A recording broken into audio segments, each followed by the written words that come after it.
Hello guys, and today's video nga ay meron tayong i-flex na solar panel.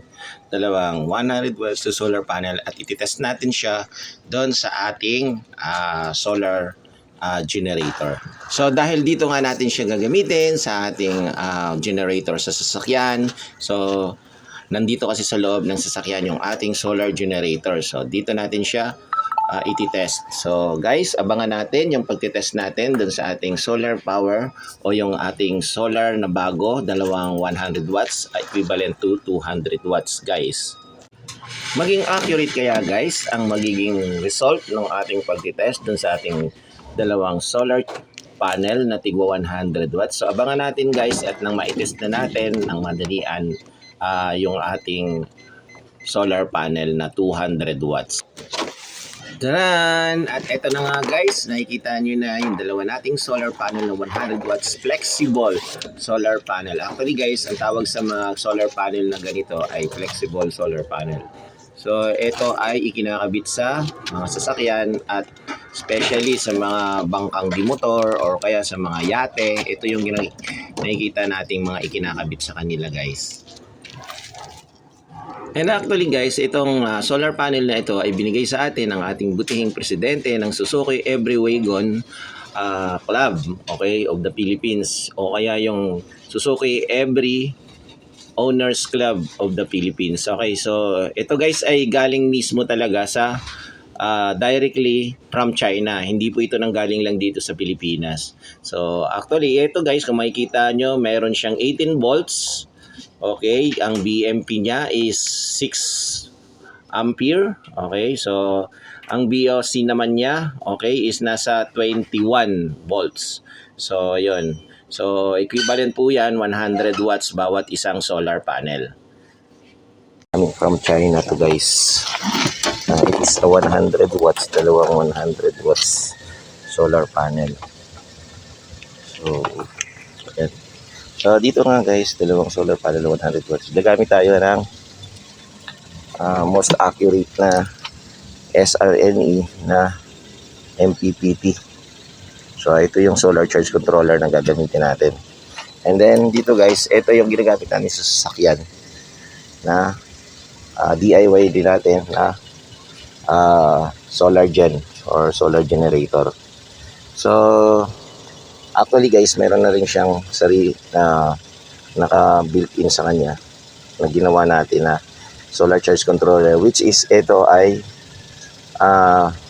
ano lang to, PWM. Unlike dito guys, ito naman is MPPT. Okay, so ang gagamitin natin MPPT kasi guys, isi-series natin yung ating solar panel.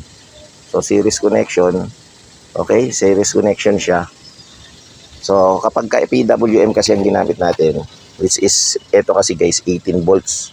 So, ang PWM natin ay rated lang to sa 12 volts or 24 volts. Ang 12 volts, 24 volts lang. Kapag sumobra dun guys, hindi na siya magpa-function. Pwede niyang sunugin yung PWM natin na ECC. Okay, so ngayon guys, kukonect natin siya by series. Okay, so series natin yun guys. So yun na guys, kinonect natin yung dalawang solar. Ito yung positive which is connected to negative ng isang solar. So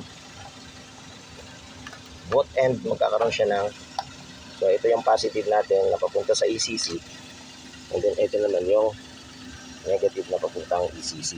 So, connect natin siya guys.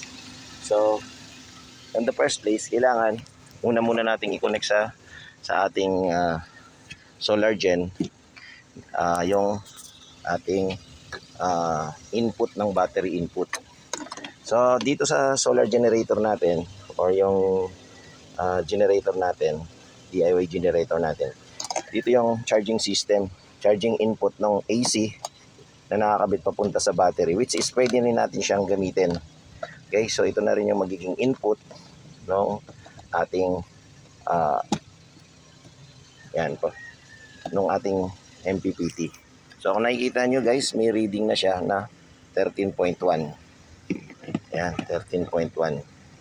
Okay, so susukatin natin mamaya yung capacity niya. Okay, so 13.1, and then yung generator papunta dito sa battery input, and then ito naman yung papunta na sa ating solar.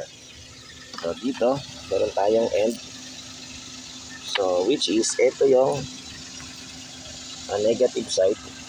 Ayan, negative. So papasok natin to guys dito. Ito yung negative ng ating output. Ayan.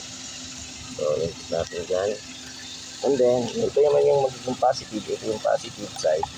Ito naman yung input natin dito sa positive. Ito papunta sa ating solar charge controller. Okay, switch na. And then connected na siya. So check natin. Ayan. So kung nakikita nyo guys, ayan siya. Ayan. Charging na siya. Okay, charging na 13.3. Tingnan natin guys yung harvest ng solar panel, kung rated ba siya. So dalawang 100 watts, so meaning 200 watts yan guys. Okay, so dito natin makikita yan. So as of now guys, yung current na naibibigay niya is 14.1. Okay, yan yung current flow. And then yung solar panel guys natin, dalawa pinag-series natin, which is 18 plus 18 dapat 36, maximum 36. So ayan guys, oh, nagte 36.1 siya. Ayan, ayan. So rated naman siya, sumusobra pa ng konti, 36. Ayan, o 36. Then para makuha nyo yan guys, makuha nyo yung total na watts na generate niya ngayon. So etong 4.23 or 4 point something, 4.3, ito times nyo ngayon siya dyan guys sa voltage niya. So ito yung voltage niya, 36.1 times, okay, 4.3. So yun yung harvest niya ngayong oras na to.